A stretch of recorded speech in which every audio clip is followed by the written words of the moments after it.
안녕하세요. 홍프로 스포츠입니다. 적중하신 가족방분들 모두 축하드립니다. 홍프로 가족방에서 모든 경기, 언오버 및 핸디캡, 최종 조합 공유해드리고 있습니다. 적중률 높은 홍프로 가족방은 고정 댓글에 있는 링크로 문의해 주시기 바랍니다. 7월 28일 K리그 국내 축구 3경기 분석 시작하겠습니다. 먼저 포항 스틸러스 대 김천 상무 경기 알아보겠습니다. 먼저 포항은 김천까지 잡아내고 1위를 굳히겠다는 각오다. 다만 올 시즌 김천을 상대로는 2경기에서 1무 1패로 전적이 좋지는 못하다. 물론 경기력 자체가 나쁜 모습은 아니었지만 전술적으로는 김천이 압박에 끌려오지 않고 버티는 상황에서는 포항이 득점력을 잘 보여주지 못했던 것이 사실이다. 포항이 올 시즌 김천 상대로는 2경기에서 1득점을 기록하는 데 그치기도 했다. 이어서 김천 상무는 원정에서의 조심스러운 운영이 눈에 띄는 편이다. 원정에서도 무실점 기록이 42%로 아주 높은 편인데 물론 득점력은 홈에서의 기록보다는 기복이 심한 편이기는 하지만 전체적으로 정정용 감독의 특성은 라인을 어느 정도 수비적으로 운영하면서 역습을 가는 상황에서 더 강력한 면모를 보이는 편이다. 원정에서의 특성은 저득점 양상을 유도하는 편이라고 볼 수도 있을 것이다. 포항이 김천 상대로는 수비적인 운영에 말려서 결과를 잘 챙기지는 못하는 편이었다. 김천의 경우도 원정에서는 대체적으로 조심스러운 운영으로 저득점 양상을 만드는 데 집중하는 모습이다.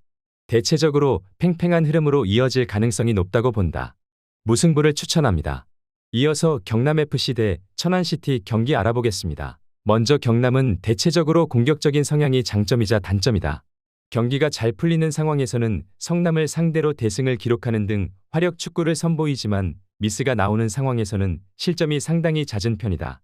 특히 박동혁 감독이 잦은 패스미스로 인해서 불필요한 실점이 나온다는 발언은 패배하는 매치에서 꽤 자주 들을 수 있는 내용이다. 특히 천안을 상대로 페이스를 올리는 상황에서 오히려 역습을 맞아서 비기거나 하는 내용은 지난 무승부에서도 보인 바 있었다. 이어서 천안은 김태환 감독이 공을 소유하면서 플레이를 하는 것을 선호하는 편인데 오히려 점유가 평균적으로 47%에 그치고 있는 원정에서 빠르게 이어가는 역량이 더 좋은 편이다.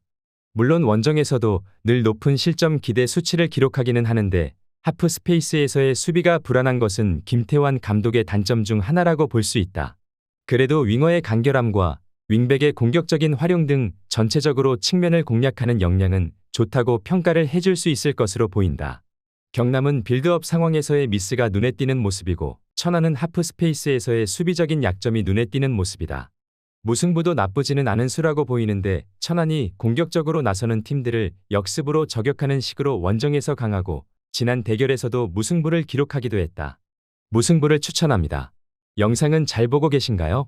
핸디, 언오버 및 최종 조합 공유받아 보실 수 있는 가족방 입장 방법 알려드리겠습니다. 첫 번째로 영상 하단에 댓글을 클릭해 주세요. 두 번째로 댓글에 링크를 클릭해 주세요. 마지막으로 채팅 참여하기 후 메시지 주시고 답장 기다려 주시면 됩니다. 나가기 하시면 가족방 입장 시켜드릴 수 없습니다. 언제든 편하게 문의 주시기 바랍니다. 이어서 전남 드래곤 대 서울 이랜드 경기 알아보겠습니다. 먼저 전남은 강점을 고르자면 에너지 레벨을 말할 수 있을 것이다. 특히 올 시즌 후반 득점력이 뛰어난 모습인데 어린 선수들이 후반전에서도 공격과 수비의 전환 속도를 지키고 있다는 점이 결정적인 순간에서의 강점으로 이어지고 있다고 볼 수 있겠다. 물론 전남이 늘 공세적인 편이고 11경기 무패를 기록하던 시기에도 무실점 경기는 한 번뿐이긴 했다. 되도록 공격과 다득점 양상을 선호하는 편이라고 보는 편이 좋을 것이다. 이어서 이랜드는 중원에서 공을 굴려주고 공격적인 역할을 하는 카즈키의 활약이 남다르다.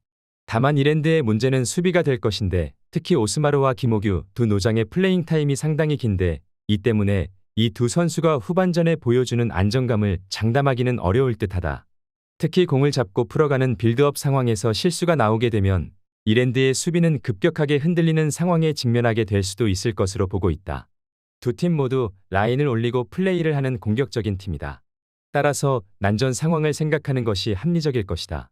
다만 이랜드의 전체적인 수비적인 실수나 노장들의 에너지 레벨이 떨어지는 후반전에는 어린 선수들 위주인 전남이 트랜지션을 바탕으로 주도하는 게임이 될 것으로 보고 있다. 결정적인 시간대에는 전남이 강한 모습을 보여줄 수 있을 것이다. 전남 드래곤 승리를 추천합니다.